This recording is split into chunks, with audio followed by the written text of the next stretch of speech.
What's up, everyone? Today we're talking crankbaits and the new Berkley Dime series. Is it worth it? Is it better than the DT series?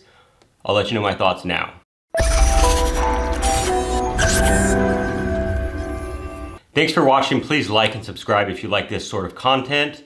New videos Monday, Tuesday, and Wednesday focusing on new products, tackle trends, things going on in the industry, all about bass fishing. And today we're talking about crankbaits. Now, I know you're sick of forward-facing sonar dominating everything, but I've actually been catching fish on a crankbait. It's my favorite thing to do in the spring, besides maybe sight fishing, but it's a great way to catch fish early in the year. And I've been fishing the new Berkley Dime series. Now, I'm a huge fan of the Rapala DT series. I have a whole box back there that is all DTs, primarily the DT6.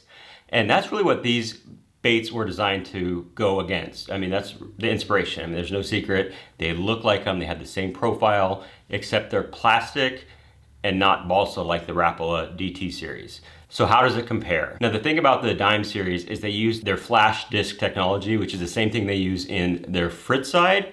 And what this does is it gets a balsa-like action out of a plastic bait. I actually wrote an article about this with Fritz side, and I talked to one of the designers at Berkley, and that's what he told me, and I have to agree with him. It works. It has the same balsa-like action, but it's a little bit more durable and it casts better. And that's the biggest takeaway I can take from the Dime series, is just how good it casts. Now, the DT series was never like bad at casting, but the Dime just casts that much further. No matter if it's the 4, the 6, the 10, or the 15, they cast incredibly well. I was very impressed with all of them.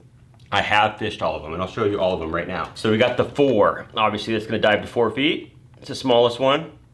Fished this a little bit, but primarily I was fishing the 6, because that's what I'm used to, and that's what I love throwing, is the DT6. So this is actually one of their HD colors. You can see it's a just like a picture of a shad. I mean, it's a really realistic color. You also got the 10, and then you got the 15. And I'll show you one out of package that I've been fishing, but it has the same exact profile as a DT, and it feels just like it. You know, if you're used to fishing the DT, you know it's a nice tight wobble, and you get that from this. But again, it's going to be very, very good casting. So this is a more traditional color. You know, this is the chartreuse in black, and then they have those HD colors. Now, one thing that I really wanted to test on these was the durability. That's my biggest complaint about the DT series. I have broken so many of those baits over the years, and sometimes it was my fault, you know, slapping grass off of them, you know, casting into things. They are very fragile. Now, this being a plastic bait, I assume they'd be a little bit more durable, and they are, but I did break one. And I don't know how it happened, but you can see on here, it looks like it's, you know, kind of a cracked pane or something, but it is actually cracked. And again, I was trying my best to see if I could break it. You know, obviously I wanted to keep this bait. It's a really good color, but I wanted to see how it would hold up, you know, from banging up against rocks, slapping grass off of it when it gets hung up. And it did not make it. You know, I started reeling it in and it was acting funny. So I looked and it was taking on water. I mean, sure enough, it is cracked. So that could be an isolated incident. Again, I was pretty hard on it intentionally just to see how it would hold up, but this one broke pretty quickly. So take that for what it's worth. I don't know if it was just me or casting into a rock, I don't know, but this one did break fairly quickly. Now, that's actually something else you could see right on the front. You can also see on the front, that is actually the flash disc right there. That's what keeps it center, keeps it running true, and gives you that balsa-like tight action. So really impressive that they've been able to do it in a plastic bait. Huge fan of the Fritz side. I know a lot of people are. This is right in that same line, but it's comparing directly to the DT series. So overall, really impressed with it. I have caught fish with these, caught fish with the 6.